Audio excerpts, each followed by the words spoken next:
Aspartame is a common artificial sweetener found in over 6,000 products worldwide, especially in diet soda products. It is the most consumed artificial sweetener in the United States. With the power of slick marketing, the public has been led to believe that aspartame is safer and healthier than regular sugar. But nothing could be further from the truth. Aspartame accounts for 75% of adverse reactions to food additives reported to the FDA. The most common reaction is a headache or migraine, but many reactions are very serious, including seizures and death. Aspartame has also been linked to depression and increased weight. Yet these products continue to be marketed as healthy options that support calorie restriction. Aspartame is composed of 40% aspartic acid, 50% phenylalanine, and 10% methanol or wood alcohol. The amino acids aspartic acid and phenylalanine benefits your body's function, but you ingest these amino acids excessively in aspartame. Aspartame is an excitotoxin that excites or stimulates your brain cells to death. On the other hand, too much phenylalanine can change your brain's physiology and deplete you of serotonin, a neurotransmitter that helps regulate mood. Naturally occurring methanol found in certain fruits and vegetables is firmly bonded to pectin, which allows the methanol to be safely passed through your digestive tract. The phenylalanine methyl bond, called a methyl ester, is very weak and allows the methyl group on the phenylalanine to easily break off and form methanol. Methanol from aspartame is extremely dangerous to humans. It is carried to susceptible tissues in your body where alcohol dehydrogenase, ADH, converts it to formaldehyde, the fluid used for embalming.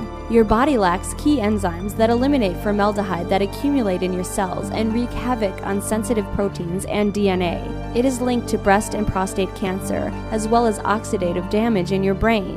Animals have a protective mechanism that allows methanol to be broken down into harmless formic acid, but there's a major biochemical problem with methanol in humans because of the difference in how it's metabolized compared to all other animals.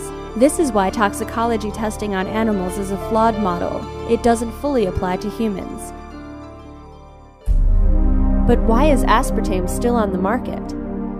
Aspartame was discovered by accident in 1965 when James Schlatter, a chemist of G.D. Searle Company, was testing an anti-ulcer drug. G.D. Searle fervently pushed for the approval of aspartame on the market, to no avail.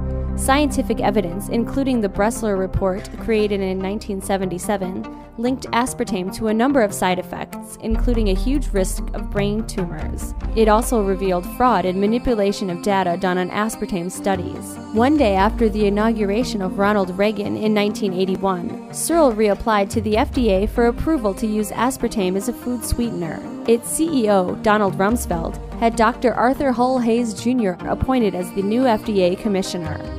Hayes appointed a 5-person scientific commission to review the current decision on aspartame. When it became clear that the panel would uphold the ban, Hayes installed a 6th member who voted in favor of aspartame. He broke the tie in aspartame's favor, which led to the inevitable approval of the sweetener in 1983. In 1985, Monsanto purchased G.D. Searle and made Searle Pharmaceuticals and the NutraSweet company separate subsidiaries. Today, there are over 900 published studies revealing the detrimental effects of aspartame. Migraines are the most reported aspartame reaction. Chronic exposure to this sweetener can bring about or worsen serious conditions such as asthma, lymphomas and leukemia, brain tumors and brain cancer, irritable bowel syndrome, Parkinson's, multiple sclerosis, and epilepsy. Aspartame's connection to cancer cannot be ignored. Excitotoxins like aspartame have been found to dramatically promote cancer growth. A researcher found that when cancer cells were exposed to aspartame, they became more mobile, and their metastasis or spread became more enhanced. The longest ever human aspartame study, spanning 22 years and conducted by the Brigham and Women's Hospital from Harvard University, found a clear association between aspartame consumption and increased risk of blood cancers. The Harvard study found that men who consumed more than one diet soda per day had a heightened risk of developing multiple myeloma and non-Hodgkin's lymphoma. Leukemia was associated with diet soda intake in both sexes. This study strongly confirms the dangers of aspartame for humans, as it is the first large-scale and long-term observational human study ever conducted on this sweetener. But after yielding to severe pressure from the industry, the researchers downplayed their findings, minimizing the impact of the study. Despite these red flags, food manufacturers still continue to use aspartame for their products.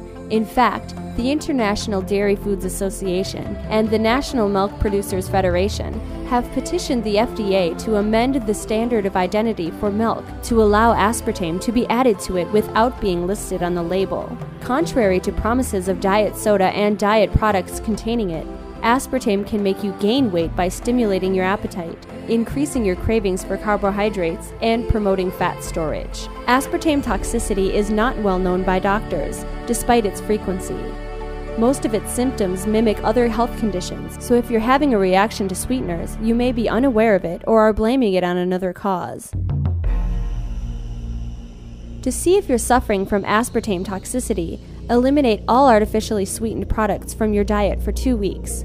Reintroduce them to your diet one by one, for about 3 servings per day. Compare how you feel with when you weren't taking any sweeteners. If you notice no changes, your body is able to tolerate it acutely without any immediate response. If you notice that you are experiencing side effects, you should immediately report it to the FDA by going to the FDA Consumer Complaint Coordinator website and calling the phone number for your state.